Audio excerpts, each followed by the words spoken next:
শক্তি শক্তি অর্জন করা এতটা কঠিন নয় যতটা শক্তি লাভ করার পরে সেই শক্তি সামলানো কঠিন হয়। কারণ যেই মানুষ শক্তি লাভ করে তার মনে গর্ববোধ জন্মায়, জন্মায় অহংকার, জন্মায় জেদ। তাই শক্তি প্রাপ্ত করার সাথে বিনম্র থাকাও অত্যন্ত আবশ্যক। আর এটা আমাদের শেখা উচিত বৃক্ষের থেকে। বৃক্ষ যা আমাদের ফল দেয়, বৃক্ষ যা যত ফল দেয় ততটাই ঝুঁকে যায়। আমরা পাথর মারি ওই বৃক্ষের থেকে ফল প্রাপ্ত করার জন্য। সেই পাথরের মার সহ্য করেও বৃক্ষ আমাদের ফল দেয়। কোনো গর্ববোধ নেই, কোনো অহংকার বোধ নেই। আর সেই জন্য এই বৃক্ষের পুজো করা হয়। এটাই হলো মাহাত্ম্য শক্তির সাথে বিনম্রতার। যদি এই শক্তি সৃজন করে থাকে, সাহায্য করে থাকে, সম্বল হয়ে থাকে, তবেই সেই শক্তি উপযুক্ত। আর নয়তো সেই শক্তি একদিন আপনাকে আসক্ত অবশ্যই করবে। তাহলে শক্তি অবশ্যই অর্জন করুন, কিন্তু তার সাথে সেই শক্তি সামলানোর মতো বিবেকও আপনাকে অবশ্যই জাগ্রত করতে হবে। তাহলে আসুন আমার সাথে ভালোবেসে বলুন, রাধা রাধা। শক্তি এক অত্যন্ত বিচিত্র বস্তু, বা বলতে পারেন অনুভূতি। পিতা সবসময় চান যেন তিনি তার শক্তি পুত্রকে সঁপে দিতে পারেন, যাতে সে শক্তিশালী হয়, যাতে তার মঙ্গল হয়। তার পুত্র সবসময় চায় যাতে সে পিতার সেই শক্তি লাভ করে। কিন্তু সেই শক্তি লাভ করার জন্য পুত্র হওয়া যথেষ্ট নয়, যোগ্য পাত্র হতে হয়। আসুন আপনাকে সহজে বোঝাই। যদি আপনি সুপাত্র হন আর আপনাকে শক্তি দেওয়া হয়, তাহলে আপনি সেই শক্তির গুরুত্ব বুঝবেন, কোথায় সেই শক্তি প্রয়োগ করা উচিত সেটা বুঝবেন। আর এটা যেহেতু অর্জন করা শক্তি হবে, সেই শক্তির অপব্যবহার হবে না। কিন্তু যদি এই আপনি কুপাত্র হন আর যদি আপনাকে এই শক্তি দেওয়া হয়, তাহলে কি হবে?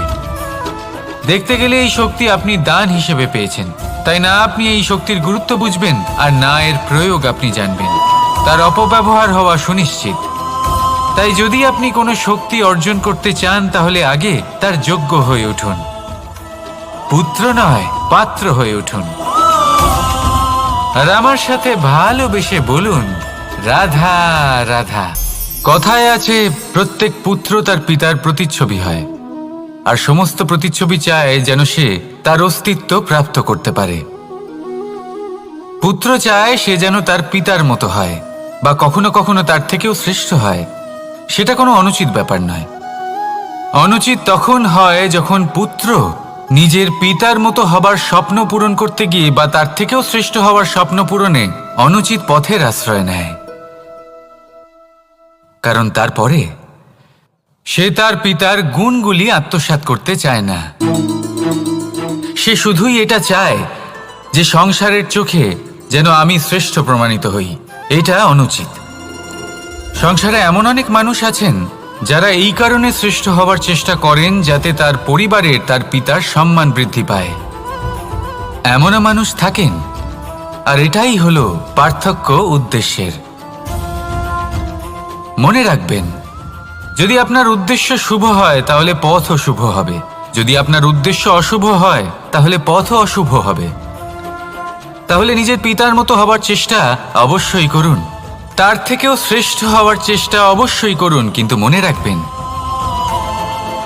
আপনার সংকল্প আর আপনার উদ্দেশ্য এই দুই শুভ হওয়া উচিত।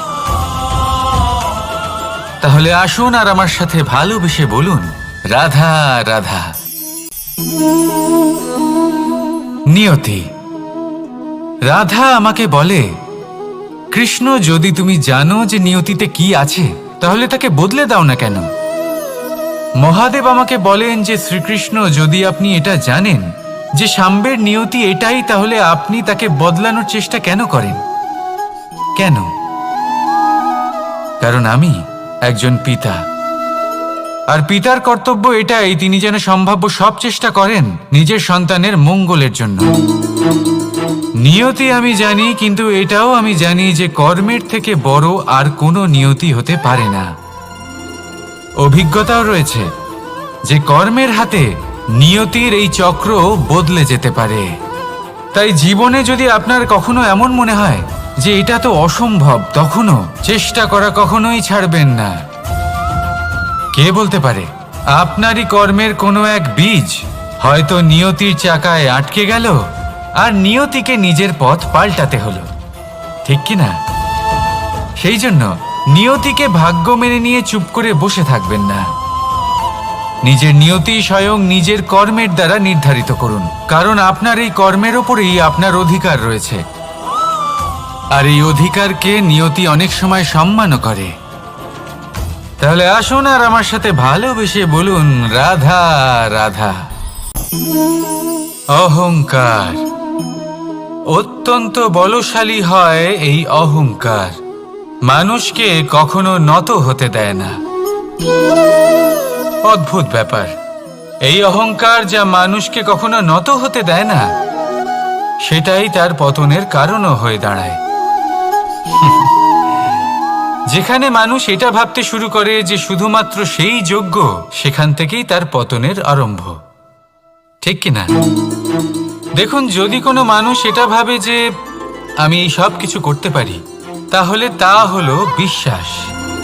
কিন্তু যদি সে এটা ভাবতে থাকে যে শুধুমাত্র আমি এই কাজ করতে পারি, তাহলে তা হলো সেই ব্যক্তির অহংকার। আর এটা আপনাকে বিনাশের দিকে অবশ্যই নিয়ে যাবে। মনে রাখবেন, যখন আমি আর শুধুমাত্র এই দুই এক হয়ে যায়, সেখান থেকে আপনার পতনের সূত্রপাত হবেই। তাই আপনি কখনোই এই অহংকারের চক্রব্যূহে ফেঁসে যাবেন না।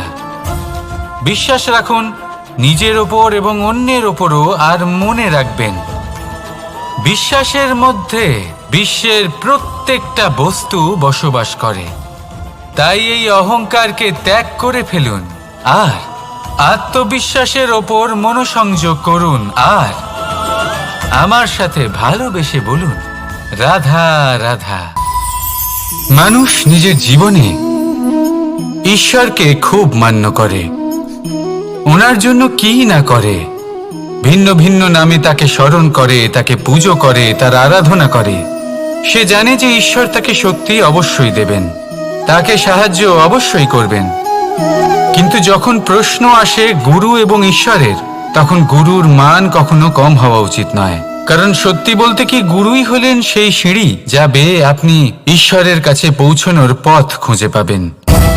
সেই পথ আপনি গুরুর থেকেই পাবেন। গুরু না থাকলে আপনি কখনো ঈশ্বর লাভ করতেই পারবেন না। আর জীবনে অনেক সময় লক্ষ্যের থেকেও অনেক বেশি গুরুত্বপূর্ণ হলো পথ। তাই এই পথের সম্মান করতে শিখুন, অর্থাৎ গুরুকে সম্মান করতে শিখুন, কারণ গুরুই হলেন পরমেশ্বর। তাহলে আসুন আর আমার সাথে ভালোবেসে বলুন, রাধা রাধা। আপনার জীবনে আপনার প্রকৃত বন্ধু আসলে কে? আপনার সব থেকে শ্রেষ্ঠ মিত্র আসলে কে? তিনি যিনি সময় এলে পরে আপনাকে সাহায্য করেন, নাকি তিনি যিনি সময় এলে পরে আপনাকে অর্থ দেন? দেখুন, আমরা হলাম মানুষ, আমাদের জীবনে লেনদেন চলতেই থাকে। এটা আমাদের জীবনের অভিন্ন অংশ।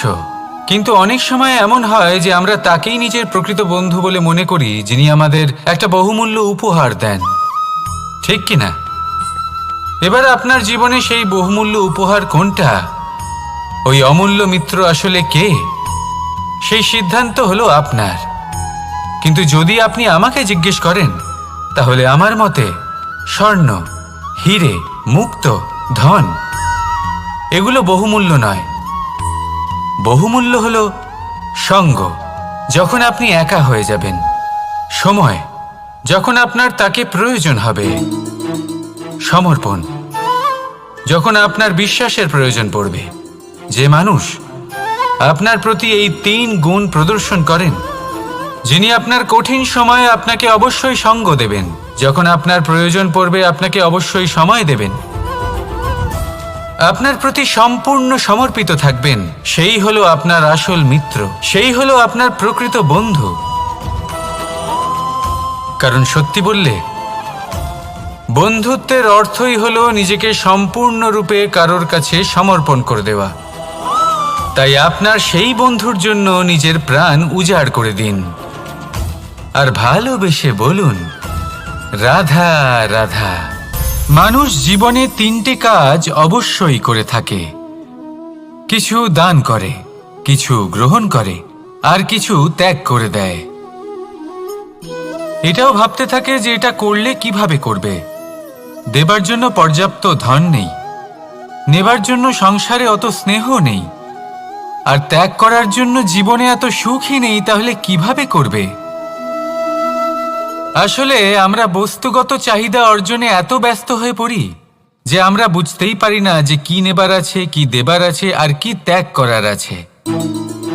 তাহলে আজ আমি আপনাকে বলেই দিই, মনে রাখবেন এই 3টে গুরুত্বপূর্ণ গুণ, 3টে গুরুত্বপূর্ণ কথা।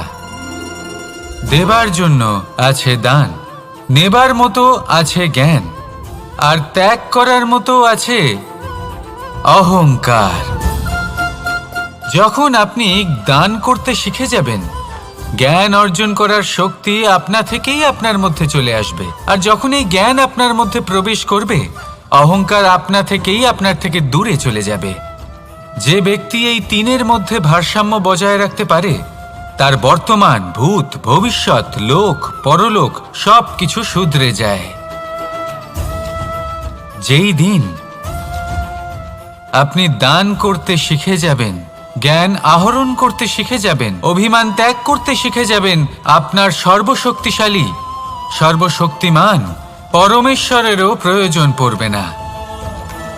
কারণ তখন ঈশ্বর আপনার মধ্যেই বাস করবেন। তাহলে আসুন আর আমার সাথে ভালোবেসে বলুন, রাধা রাধা। জীবনে অনেক সময় সমস্যা আমাদের চারদিক থেকে ঘিরে ফেলে। এই সমস্যা নানান ধরনের হতে পারে। আর্থিক সমস্যা হতে পারে, পারিবারিক সমস্যা হতে পারে, কোনো সম্পর্ক নিয়ে সমস্যা হতে পারে, কখনো কোনো দৈনিক সমস্যা হতে পারে, কখনো কোনো দ্বন্দ্ব হতে পারে, অনেক সমস্যা হতে পারে। কিন্তু যখনই কোনো সমস্যা আসে, আমাদের মনে তার জন্য একটা উত্তর অবশ্যই থেকে থাকে, যা আমাদের অন্তরে রয়েছে। একে আমরা বলি আত্মা। আত্মা হলো পরমাত্মারই রূপ, আর পরমাত্মা তা কখনোই কিছু অনুচিত চাইবে না, তাই তো? এই আত্মা খুব ভালো করে জানে যে কোনটা উচিত আর কোনটা অনুচিত। যদি আসল বিষয়ের কথা বলি, তাহলে আপনাকে নিজের মনকে বুঝতে হবে। কারণ আত্মা তো পরমাত্মা থেকেই আসে, কিন্তু এই মন মানুষ জন্ম থেকেই প্রাপ্ত করে, যার বিকাশ হয় এই সংসারকে দেখে।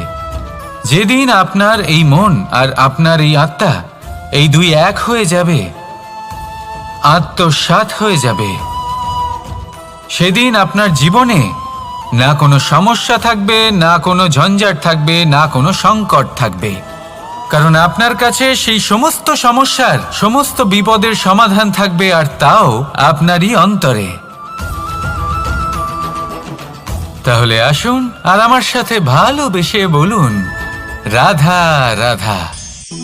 ভক্তি আর শক্তি, এই দুইয়ের মধ্যে সম্পর্ক অত্যন্ত সরল।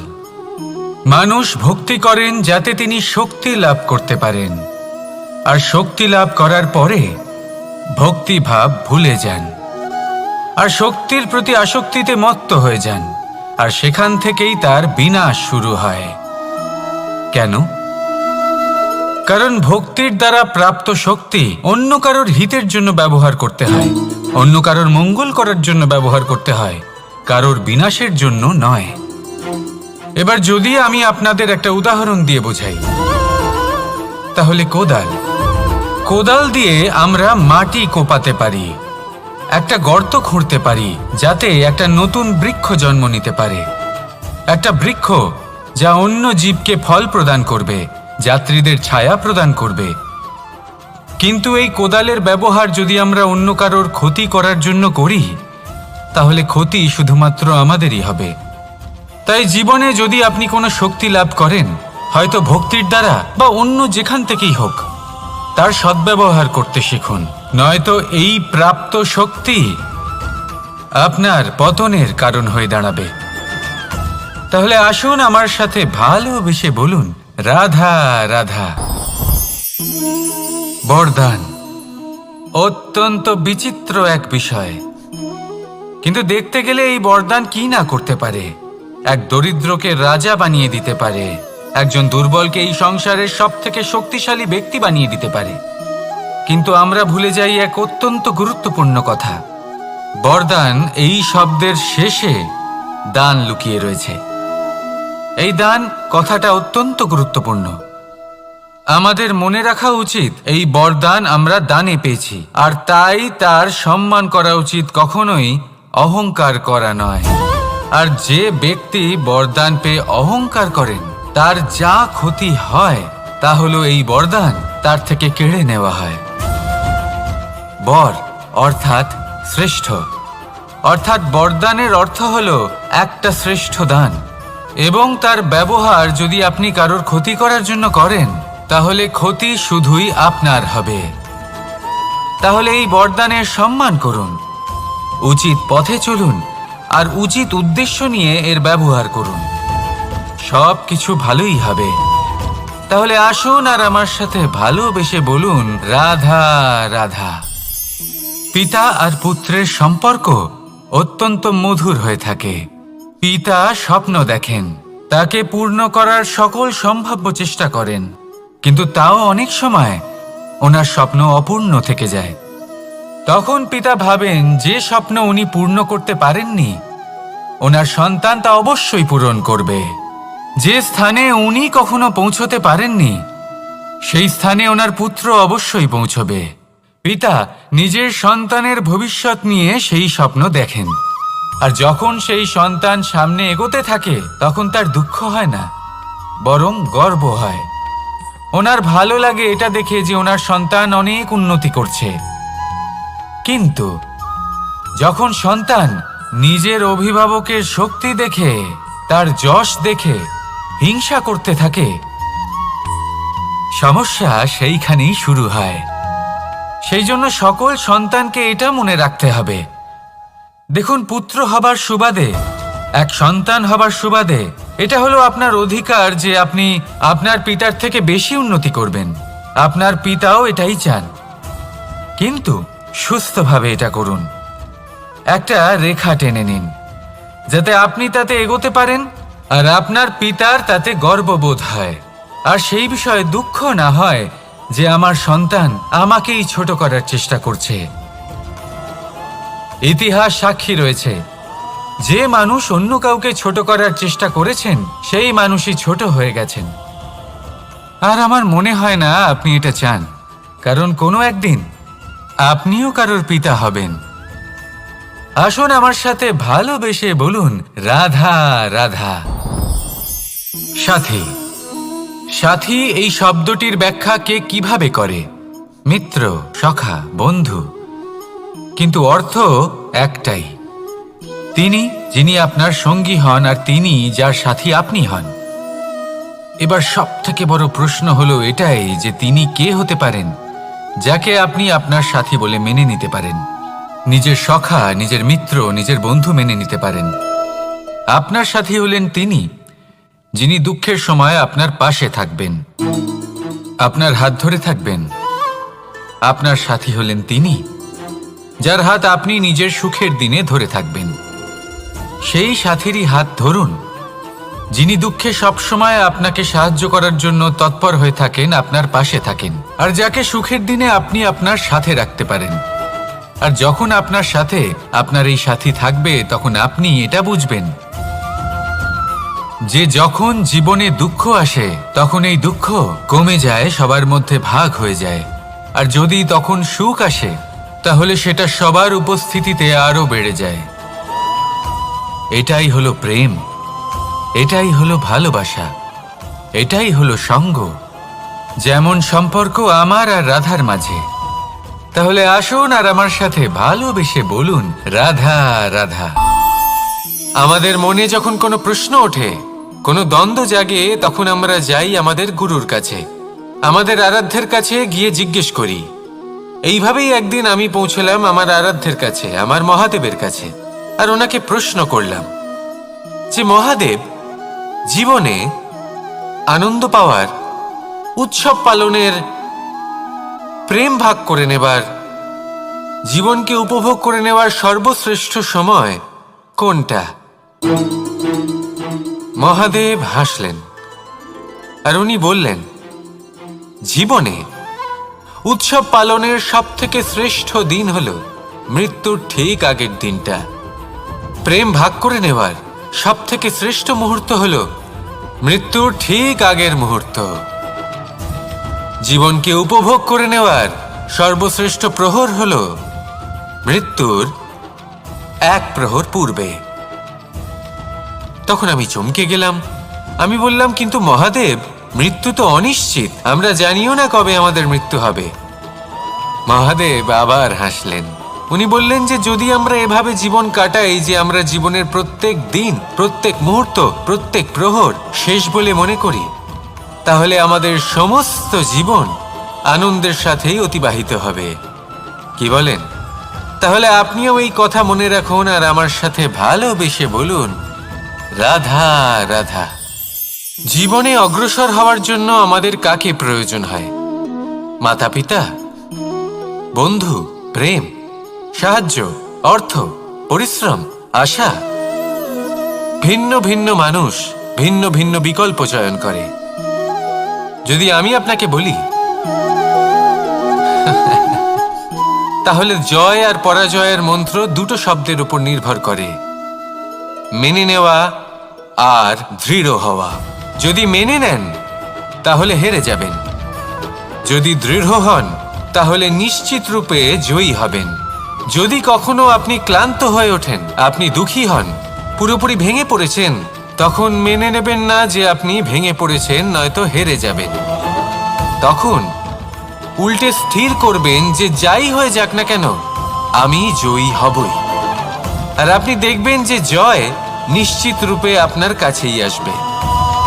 তাহলে এই কথা মনে রাখবেন আর আমার সাথে ভালোবেসে বলবেন, রাধা রাধা। সময়, জীবন, কাল। দেখতে গেলে এই তিনটি শব্দ একটি শব্দেরই সমার্থক শব্দ মনে হয়, কিন্তু এই শব্দগুলির অর্থ কি সমান? কখনোই নয়। হ্যাঁ, এই সময় চলতে থাকে, জীবন চলতে থাকে, কালচক্র চলতে থাকে। এই সময় কেটে যায়, কিন্তু এই জীবন, একে যাপন করতে হয়। কি বলেন? এই জীবনে কিছু করুন বা কিছু না করুন, জীবন এমনি কেটে যাবে, আপনি জানতেও পারবেন না। কিন্তু সেটা আমাদের উদ্দেশ্য নয়, একে যাপন করতে হবে। এই জীবনে প্রেরণা পেতে শিখুন, প্রেরণা দিতে শিখুন, আহ্বান গ্রহণ করতে শিখুন, আহ্বান জানাতে শিখুন, মহান কাজ করতে শিখুন, ধন্যাত্মক বোধ জাগিয়ে তুলুন। জীবন অতিবাহিত করার অর্থ কি তা আপনি শিখে যাবেন। কারণ সময় কেটে যায়, সমস্ত যুগ কেটে যায়, কিন্তু জীবনের রীতি জীবন কাটিয়ে দেওয়া নয়, জীবন যাপন করা। এই জীবন সম্পূর্ণরূপে অনুভব করতে হবে, নতুন পথ বানাতে হবে। এবারে যদি এই জীবন বাঁচার সময় একবার ভেবে দেখুন, যদি মনে প্রেম থাকে, সদ্ভাবনা থাকে, তাহলে কি হবে? এই জীবনকে বাঁচার অনুভূতিটাই অন্যরকম হয়ে যাবে, একটা আনন্দময় অনুভূতি লাভ করবেন। তাহলে এটাই করুন আর আমার সাথে ভালোবেসে বলুন, রাধা রাধা। আপনি কি কখনো কোনো জলের ধারা দেখেছেন? তার সামনে যতই মাটি থাকুক না কেন, যতই কাদা থাকুক না কেন, যখন এই জলের ধারা বইতে আরম্ভ করে দেয়, তখন এই কাদাকে নিজেই ধুয়ে নিয়ে যায়। ওই কাদাকে ধুয়ে দেয় এবং নিজের পথ নিজেই তৈরি করে নেয়। তাহলে আপনিও এরকম জলের মতো হয়ে উঠুন। যদি হয়ে উঠতে পারেন, তাহলে নিজের মনের, নিজের ভাবনার, নিজের জীবনের যত অনাবশ্যক তত্ত্ব আছে, অনুপযোগী অংশ রয়েছে, অর্থাৎ অপরিষ্কার অংশ রয়েছে, তা নিজে থেকেই নির্মল হয়ে উঠবে। আর যেরকম জলের ধারা কখনো থেমে থাকে না, সব সময় বয়ে চলে, সেইভাবে আপনিও কখনোই থামবেন না। সবসময় বয়ে চলুন, এগোতে থাকুন। পথে যদি অনেক বিপদ আসে, সমস্যা আসে, থামবেন না, তার উপর নিরন্তর প্রহার করুন, নিরন্তর প্রয়াস করুন আর অগ্রসর হন। আপনি ভেবে দেখুন, এই জলের ধারা কখনো থেমে থাকে না, সবসময় বয়ে চলে, বিপদের সম্মুখীন হয়ে তাকে সাথে বয়ে নিয়ে চলে। সেই জন্য জলের ধারা, প্রবাহমান এই ধারা, এর থেকে কখনো দুর্গন্ধ আসে না, এতে কখনো ময়লা জমতে পারে না, বরং পালিত হয় সুন্দর প্রাণবন্ত জীবজন্তু, যেমন সুন্দর ছোট মাছ। তাই আপনিও এটাই করুন, কখনো থামবেন না, শুধু চলতে থাকুন, জলের ধারার মতো বইতে থাকুন। আপনি আপনার লক্ষ্য অবশ্যই খুঁজে পাবেন, আর তার সাথে নিজের অন্তরের যে মালিন্য রয়েছে তা আপনি নিজেই নিজের থেকে দূরে করে দেবেন। তাহলে আসুন আর আমার সাথে ভালোবেসে বলুন, রাধা রাধা। এবার অনেক সময় মানুষের মনে এরকম প্রশ্ন আসে যে এই সংসারে সবথেকে বড় বিপদ কি? কেউ বলে ধর্ম সংকট, আবার কেউ বলে প্রাণের উপর আসা সংকট। প্রত্যেক মানুষের জীবনে বিভিন্ন সংকট আসে, আর এই সমস্ত সংকট অত্যন্ত বিচিত্র হতে পারে। এই সমস্ত সংসার হলো সংকট দ্বারা পরিপূর্ণ। ঠিক আছে, আপনাকে একটা উদাহরণ দিই।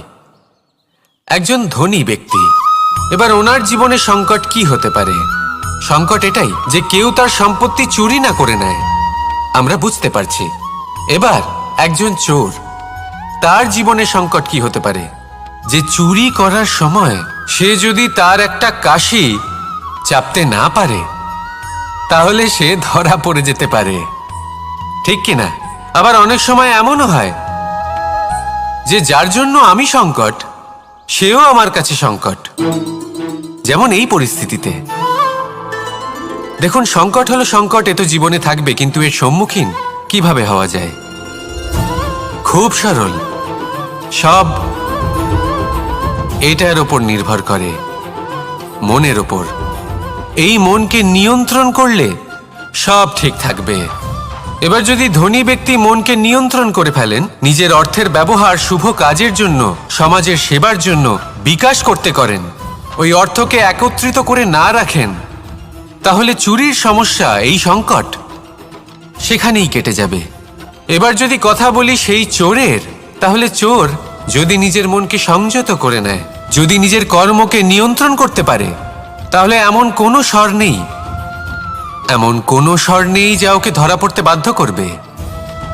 সেই জন্য জীবনে সংকট যতই আসুক, যত বড়ই সংকট আসুক না কেন, কবচ হলো একটাই, আর এই কবচের নাম হলো আত্মনিয়ন্ত্রণ। নিজের মনকে নিয়ন্ত্রণে রাখতে শিখুন। এটা নিজের জীবনে প্রয়োগ করে তো দেখুন। যদি আপনি করতে পারেন, তবে আপনি দেখবেন যে সংকট তো জীবনে আসা যাওয়া করে, কিন্তু সেই সংকটগুলির সম্মুখীন আপনি এইভাবে করতে পারবেন। তাহলে সেটাই করুন, আর আমার সাথে ভালোবেসে বলুন, রাধা রাধা। এই দড়িটা দেখুন, ছোট ছোট রেশম দ্বারা তৈরি, এটা সরু সুতো দ্বারা তৈরি হয়েছে এটা, আর এ অত্যন্ত কোমলও বটে। আর আপনি চাইলে এটা সোজাও করে দিতে পারেন, আর চাইলে এটা বেঁকিয়েও দিতে পারেন, আর যদি চান তাহলে এটা গোল গোল করে বেঁধে কোথাও রেখেও দিতে পারেন। এবার এই কোমল দড়ি যদি কোনো নিষ্ঠুর কঠিন পাথরে বারংবার জড়িয়ে দেওয়া হয়, তাহলেও তাকেও কাটতে পারে, নিজের ছাপ ছেড়ে যেতে পারে, সেটার আকারও বদলে ফেলতে পারে। এবার এর কারণ কি? এর কারণ হলো অভ্যাস আর নিরন্তর প্রচেষ্টা। যদি আপনিও চেষ্টা করেন আর নিরন্তর কর্ম করে যান, তাহলে আপনার প্রারব্ধ পাথরের মতো কঠিনই হোক না কেন, তাতে ভাঙন ধরিয়েও আপনি নিজের লক্ষ্যে অবশ্যই পৌঁছতে পারবেন। একটা গুরুত্বপূর্ণ কথা মনে রাখবেন, সুকর্মের অভ্যাস আর নিরন্তর প্রয়াস, এই হলো সাফল্যের মন্ত্র। তাহলে জীবনে এই মন্ত্র আনুন আর আমার সাথে ভালোবেসে বলুন, রাধা রাধা। শক্তি শক্তি অর্জন করা এতটা কঠিন নয় যতটা শক্তি লাভ করার পরে সেই শক্তি সামলানো কঠিন হয়। কারণ যেই মানুষ শক্তি লাভ করে তার মনে গর্ববোধ জন্মায়, জন্মায় অহংকার, জন্মায় জেদ। তাই শক্তি প্রাপ্ত করার সাথে বিনম্র থাকাও অত্যন্ত আবশ্যক। আর এটা আমাদের শেখা উচিত বৃক্ষের থেকে। বৃক্ষ যা আমাদের ফল দেয়, বৃক্ষ যা যত ফল দেয় ততটাই ঝুঁকে যায়। আমরা পাথর মারি ওই বৃক্ষের থেকে ফল প্রাপ্ত করার জন্য। সেই পাথরের মার সহ্য করেও বৃক্ষ আমাদের ফল দেয়। কোনো গর্ববোধ নেই, কোনো অহংকার বোধ নেই। আর সেই জন্য এই বৃক্ষের পুজো করা হয়। এটাই হলো মাহাত্ম্য শক্তির সাথে বিনম্রতার। যদি এই শক্তি সৃজন করে থাকে, সাহায্য করে থাকে, সম্বল হয়ে থাকে, তবেই সেই শক্তি উপযুক্ত। আর নয়তো সেই শক্তি একদিন আপনাকে আসক্ত অবশ্যই করবে। তাহলে শক্তি অবশ্যই অর্জন করুন, কিন্তু তার সাথে সেই শক্তি সামলানোর মতো বিবেকও আপনাকে অবশ্যই জাগ্রত করতে হবে। তাহলে আসুন আমার সাথে ভালোবেসে বলুন, রাধা রাধা। শক্তি এক অত্যন্ত বিচিত্র বস্তু, বা বলতে পারেন অনুভূতি। পিতা সবসময় চান যেন তিনি তার শক্তি পুত্রকে সঁপে দিতে পারেন, যাতে সে শক্তিশালী হয়, যাতে তার মঙ্গল হয়। তার পুত্র সবসময় চায় যাতে সে পিতার সেই শক্তি লাভ করে। কিন্তু সেই শক্তি লাভ করার জন্য পুত্র হওয়া যথেষ্ট নয়, যোগ্য পাত্র হতে হয়। আসুন আপনাকে সহজে বোঝাই। যদি আপনি সুপাত্র হন আর আপনাকে শক্তি দেওয়া হয়, তাহলে আপনি সেই শক্তির গুরুত্ব বুঝবেন, কোথায় সেই শক্তি প্রয়োগ করা উচিত সেটা বুঝবেন। আর এটা যেহেতু অর্জন করা শক্তি হবে, সেই শক্তির অপব্যবহার হবে না। কিন্তু যদি এই আপনি কুপাত্র হন আর যদি আপনাকে এই শক্তি দেওয়া হয়, তাহলে কি হবে? দেখতে গেলে এই শক্তি আপনি দান হিসেবে পেয়েছেন, তাই না আপনি এই শক্তির গুরুত্ব বুঝবেন আর না এর প্রয়োগ আপনি জানবেন। তার অপব্যবহার হওয়া সুনিশ্চিত। তাই যদি আপনি কোনো শক্তি অর্জন করতে চান, তাহলে আগে তার যোগ্য হয়ে উঠুন। পুত্র নয়, পাত্র হয়ে উঠুন। আর আমার সাথে ভালোবেসে বলুন, রাধা রাধা। কথায় আছে, প্রত্যেক পুত্র তার পিতার প্রতিচ্ছবি হয়, আর সমস্ত প্রতিচ্ছবি চায় যেন সে তার অস্তিত্ব প্রাপ্ত করতে পারে। পুত্র চায় সে যেন তার পিতার মতো হয়, বা কখনো কখনো তার থেকেও শ্রেষ্ঠ হয়। সেটা কোনো অনুচিত ব্যাপার নয়। অনুচিত তখন হয় যখন পুত্র নিজের পিতার মতো হবার স্বপ্ন পূরণ করতে গিয়ে বা তার থেকেও শ্রেষ্ঠ হওয়ার স্বপ্ন পূরণে অনুচিত পথের আশ্রয় নেয়। কারণ তারপরে সে তার পিতার গুণগুলি আত্মসাৎ করতে চায় না। সে শুধুই এটা চায় যে সংসারের চোখে যেন আমি শ্রেষ্ঠ প্রমাণিত হই। এটা অনুচিত। সংসারে এমন অনেক মানুষ আছেন যারা এই কারণে শ্রেষ্ঠ হবার চেষ্টা করেন যাতে তার পরিবারের তার পিতার সম্মান বৃদ্ধি পায়। এমনও মানুষ থাকেন। আর এটাই হলো পার্থক্য উদ্দেশ্যের। মনে রাখবেন, যদি আপনার উদ্দেশ্য শুভ হয় তাহলে পথও শুভ হবে, যদি আপনার উদ্দেশ্য অশুভ হয় তাহলে পথও অশুভ হবে। তাহলে নিজের পিতার মতো হবার চেষ্টা অবশ্যই করুন, তার থেকেও শ্রেষ্ঠ হওয়ার চেষ্টা অবশ্যই করুন, কিন্তু মনে রাখবেন আপনার সংকল্প আর আপনার উদ্দেশ্য এই দুই শুভ হওয়া উচিত। তাহলে আসুন আর আমার সাথে ভালোবেসে বলুন, রাধা রাধা। নিয়তি। রাধা আমাকে বলে, কৃষ্ণ, যদি তুমি জানো যে নিয়তিতে কি আছে, তাহলে তাকে বদলে দাও না কেন? মহাদেব আমাকে বলেন যে শ্রীকৃষ্ণ, যদি আপনি এটা জানেন যে সাম্বের নিয়তি এটাই, তাহলে আপনি তাকে বদলানোর চেষ্টা কেন করেন? কেন? কারণ আমি একজন পিতা, আর পিতার কর্তব্য এটাই, তিনি যেন সম্ভাব্য সব চেষ্টা করেন নিজের সন্তানের মঙ্গলের জন্য। নিয়তি আমি জানি, কিন্তু এটাও আমি জানি যে কর্মের থেকে বড় আর কোনো নিয়তি হতে পারে না। অভিজ্ঞতাও রয়েছে যে কর্মের হাতে নিয়তির এই চক্র বদলে যেতে পারে। তাই জীবনে যদি আপনার কখনো এমন মনে হয় যে এটা তো অসম্ভব, তখনও চেষ্টা করা কখনোই ছাড়বেন না। কে বলতে পারে আপনারই কর্মের কোনো এক বীজ হয়তো নিয়তির চাকায় আটকে গেল আর নিয়তিকে নিজের পথ পাল্টাতে হলো, ঠিক কি না? সেই জন্য নিয়তিকে ভাগ্য মেনে নিয়ে চুপ করে বসে থাকবেন না। নিজের নিয়তি স্বয়ং নিজের কর্মের দ্বারা নির্ধারিত করুন, কারণ আপনার এই কর্মের ওপরেই আপনার অধিকার রয়েছে। আর এই অধিকারকে নিয়তি অনেক সময় সম্মানও করে। তাহলে আসুন আর আমার সাথে ভালোবেসে বলুন, রাধা রাধা। অহংকার অত্যন্ত বলশালী হয়। এই অহংকার মানুষকে কখনো নত হতে দেয় না। অদ্ভুত ব্যাপার, এই অহংকার যা মানুষকে কখনো নত হতে দেয় না, সেটাই তার পতনের কারণও হয়ে দাঁড়ায়। যেখানে মানুষ এটা ভাবতে শুরু করে যে শুধুমাত্র সেই যোগ্য, সেখান থেকেই তার পতনের আরম্ভ, ঠিক কিনা? দেখুন, যদি কোনো মানুষ এটা ভাবে যে আমি এই সব কিছু করতে পারি, তাহলে তা হলো বিশ্বাস। কিন্তু যদি সে এটা ভাবতে থাকে যে শুধুমাত্র আমি এই কাজ করতে পারি, তাহলে তা হলো সেই ব্যক্তির অহংকার। আর এটা আপনাকে বিনাশের দিকে অবশ্যই নিয়ে যাবে। মনে রাখবেন, যখন আমি আর শুধুমাত্র এই দুই এক হয়ে যায়, সেখান থেকে আপনার পতনের সূত্রপাত হবেই। তাই আপনি কখনোই এই অহংকারের চক্রব্যূহে ফেঁসে যাবেন না। বিশ্বাস রাখুন নিজের ওপর এবং অন্যের ওপরও। আর মনে রাখবেন, বিশ্বাসের মধ্যে বিশ্বের প্রত্যেকটা বস্তু বসবাস করে।